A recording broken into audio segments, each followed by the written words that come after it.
exactly. Can I give you some advice? Please, please do, please. I'll give you a little nugget. Please. Sure, the first person you hire, cast, or no, this is a hire, is a DP. Your DP that's the person you must trust. He'll make you look good. So first thing you need is get yourself a DP that you can trust wholeheartedly. Thank you. That's the guy or the lady. Yes. That's the person that will make you look like a brilliant director. Trust your DP. And I'm telling you, it made me look great. Because to be honest, the DP is the hands-on guy. Interesting. He'll set everything up for you. He'll make sure everybody gets their mark. He'll make sure everybody's on it. I mean, he'll look at the shots. You will confer with him. So, and this is the guy, your Bible that you're going to make the film with. And as soon as you get yourself a good DP, you got yourself an Oscar. That's a shortcut of making you look great. Well, I wrote your advice down in capital letters here and put asterisks all around it. Thank you very much. And any other advice you want to share, I'm all ears. Okay. I did even in a bathing suit on the judge thing, and you know. You don't know how many times I've watched that already. It's not even kind of other people that aren't even involved in the show are saying, just wear that. You'll be fine. Yeah. Just that alone. Blockbuster. But, you know, when you first start, it's hard. You know you make it. This is when you make it. This is when you know. A lot of people are going to blow smoke up your ass because you're in a power position. You know this. Women are going to come on to you. That's the only way I did it. And and you're not going to trust any of them. You won't. And you won't even trust when they give you accolades. You're not going to believe it. You want to, but you won't, because you're going to always doubt yourself. You're going to always think, am I doing this right? Do I belong? And when you look at that cast and they look at you as God and you're Jesus Christ and you're walking on water to get a sandwich. You know? And you're turning your lemonade into wine. They're going to come up to you like, Ava, I need more lines. I just can't do this without more lines. And never trust your actors. Never. Treat them like horses in a stable. You're there to perform. And because the actors will get in your head, that's when you go crazy. Because you want to satisfy them. You appreciate them giving their time to you. You appreciate the hard work and the sacrifice that they're doing to do this project because you're just starting out. They're not getting really paid that much money, let's be honest. And you're appreciative. Don't be appreciative. Let them honor you like a god that you are. Step on them. I suggest a Nerf ball and throw it at them when they walk out your office. It works wonders. Wow, it really does sound like you have walked down some paths in this business. Oh yeah, I mean, I was a PA and they treat you like crap. I did the School of Hard Knocks. I'm the guy on a big movie. Say, hey, you're working in a movie. Yeah, it's a great movie. You're a PA, and my job was to make sure the toilet paper was stacked up in the bathroom. My job was that when there was an outhouse, that I had to make sure that it was empty so the stars can do what they want to do, because the film is the same way. Crap. That's my job. But what I did do was very smart. Now, I went to acting school. I mean, I went to film school, but what I learned on the set, you could not teach. And I learned the habits of the actors and the ego, stroking, and I learned how they work and the temperament, and you see people turn into monsters. Normal people like you're a nice guy, but you're a human being. The pressure gets too much. It gets too much. And when you made it is when you're calling from rehab asking how the premiere's going. That's when you made it.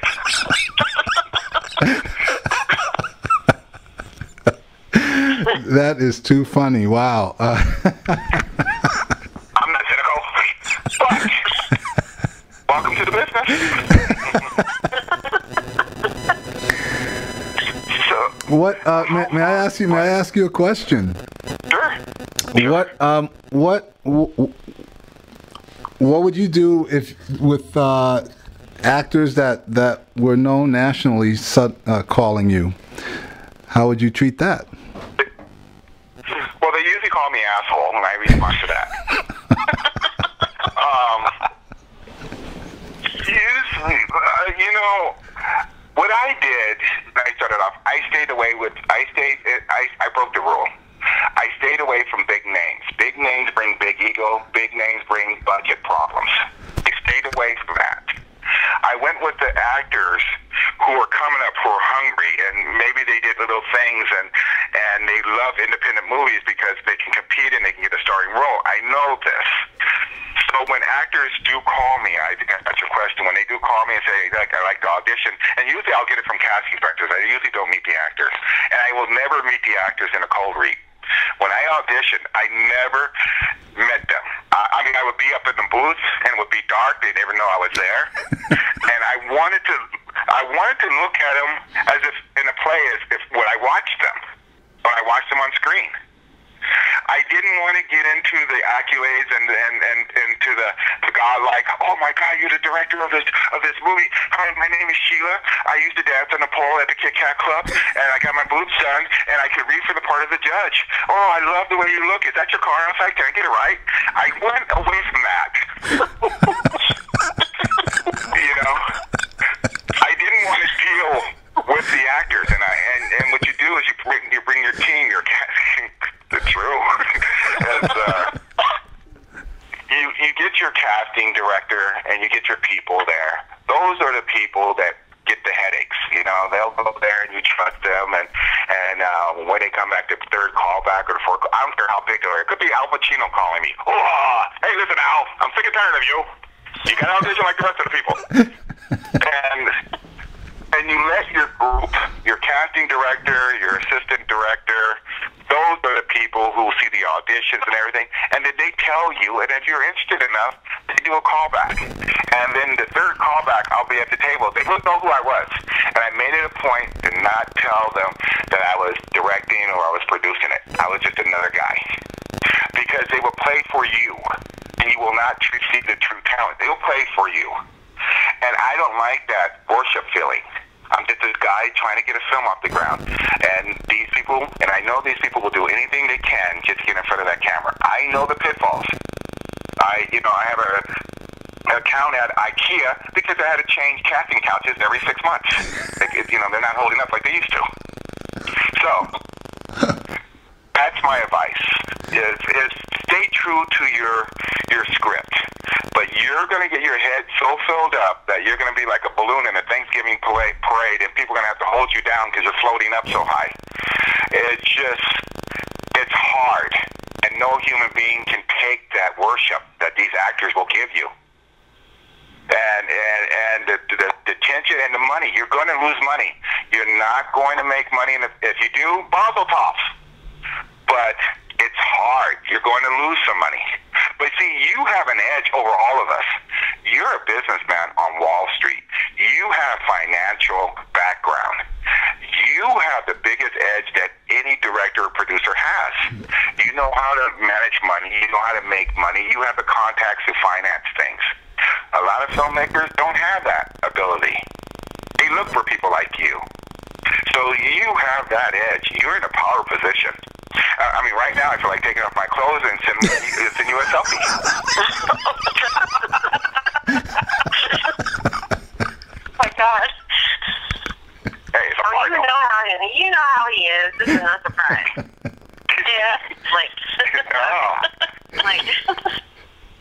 But it's true, isn't it? I appreciate it. It is. Just stay humble, stay grounded, and it is so hard to brush off the BS.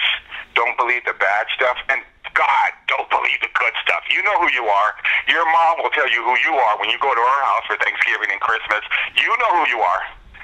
But and stay that way, and you're going to succeed. The people who get lost in this ego-tripping bullshit are the ones who are going to fall. They will fall. That's That's all my advice. I don't mean to babble on, but I hope I've listened, and I appreciate I appreciate what you shared today. I really do. Yeah, it's. I remember when I worked on a set with Mary. Oh, you guys want to hear my stories? Okay, forget it. Were you gonna say? Right, were you gonna? let's get back. Say? I worked on a set with a lot of people. I worked on a set. I was an actor, and I did a series. I did a TV series, and I also did. Yeah, and I worked on some big films, and it's all the same. And the bigger the film, the bigger the actor, the bigger the part, the more of an asshole they are. That's all I can say. You know, it's a drug. Once you get attention, oh my God, you just got to have it all the time. And your personality. Are you a married man? I am. You have a family? I am. I do. Right. I do have a family. Well, you were, and you used to be. Let's go there. Welcome to the business, sir. And all right, let's not start any trouble there, anybody. You know, that's a married man. Yeah, You can always tell a beginner. Well, you can always tell a beginner, I'm happily married and I got wonderful kids. When you get in the business, where are they? I got to do another film. Damn it, child support is expensive. You know, that's when you make it. Okay. I read the. Ava partially warned me about you. I have to say, she tried to warn me, but it turns out it was a partial warning. They try You all have they to can. experience some of it, so the only thing I can say is you have to experience it, so. Yeah. They try, but they always exceed their expectations. I know, No. exactly. This is why I didn't hear from Ava for about 3 or 4 months. Now I know why. It's just like we just talked yesterday, isn't it, Ava? You don't listen Yes, at all. it is. Yeah, it is never a drop in time with us, ever. Now, I read something about your money, and I was trying to pull it up. Did you get financing for the movie or the series? I've been able. 2020? It's been some test financing as we've tried to investigate. You know, whether I knew what I was doing. So that was kind of the approach. Some personal and some friends, and now it is at the point where the confidence is there that we know the court to strike. So now as we speak, we're pursuing that larger long-term support that's going to put the program out there for 3 seasons. I'm looking right now 3 seasons ahead, 26 to 50 episodes a season, and there are some people that have been alerted, and some are aware that partnership in this is available, up to 40%. Is available, and there's some interested people. So hopefully that's going to happen real fast, because we're ready to go, and we're almost ready, because we're still having to find the right people. And like I said, I wrote one of your notes down in big bold letters, and so once that comfort is there, and I heard what you suggested, and I heard Ava as well, and that's where my heart is as well, is to do my best to protect the mission, which is a term that Ava helped me focus on, is the mission of Trial 2020. It is to be a drama, not a documentary, but that highlights America's challenges, defining right and wrong. There are so many. I mean, America is the best example, in my opinion, of the way a country is supposed to be on the planet, but it certainly isn't perfect. No country is, and certainly America isn't. And there's some things that can be fixed, and media is a great way to do it. It's a great way to do it. So I want to make sure that the episodes all have the common formula, you know, kind of like the Kentucky Fried Chicken has a common formula and things like that. Have a common formula, common thread, and I'm hoping that will draw attention to the question of the issue of right versus wrong. And so this episode tomorrow that's airing is called Common Law Hookup. And basically, you know, common law marriage is on the books in 8 states in the United States. It is heavily recognized, at least in Canada. And so, you know, frankly, the question is, we all know about a ceremonial marriage, but common law marriage is still in the books in 8 states. One of them is Texas. And so what happens if a fellow kind of meets the criteria to be considered common law married, and it actually gets enforced, but he already got married? He's facing now bigamy, which is a felony, and so Judge Rhonda Sanchez, Ava Lewis, has to make a decision about that, and when she does, she's going to be effectively saying which is the right one or which is the wrong one. And, you know, this is taking place in a federal district court, which is the lowest level of the federal court system. So one of the other formulas of the program is that these decisions can be appealed. The 94 federal district courts, when you get a decision there, you got one place you can go to appeal it. That's one of the 13 U.S. appeals courts. And after that, there's only one federal court left. That's the Supreme Court. But the point is that, so these decisions are not necessarily final, but they do, in fact, make a statement about what's right and wrong. I love it. Thank you. I love it. I really do. I love the premise. I want to go back to one thing, though. Speaking of chicken, to another black man. I'm black. And Ava knows that. She's seen the pictures. And she calls me. Anyway, I'm only kidding. But isn't it weird? I'm only kidding that we're just friends. She would never go out with a lowlife like me. Oh, my God. Thank you. I was just waiting for a comment. You see? She confirmed it. Don't you wonder, Kentucky Fried Chicken, why are we having a white guy who's a plantation owner on the box? How come Uncle Ben's not on the box? Oh, God. I walked into that one. Oh, my gosh. Yeah, it's just, strange. Really? That's all we took away from that, Brian, is Kentucky Fried Chicken? Well, he brought it up. Oh, wow. That is so fun. Was excellent. Thank you. Well, it's true. If you look at Kentucky Fried Chicken, he's a plantation owner. And who's going there? Black people. What is going on?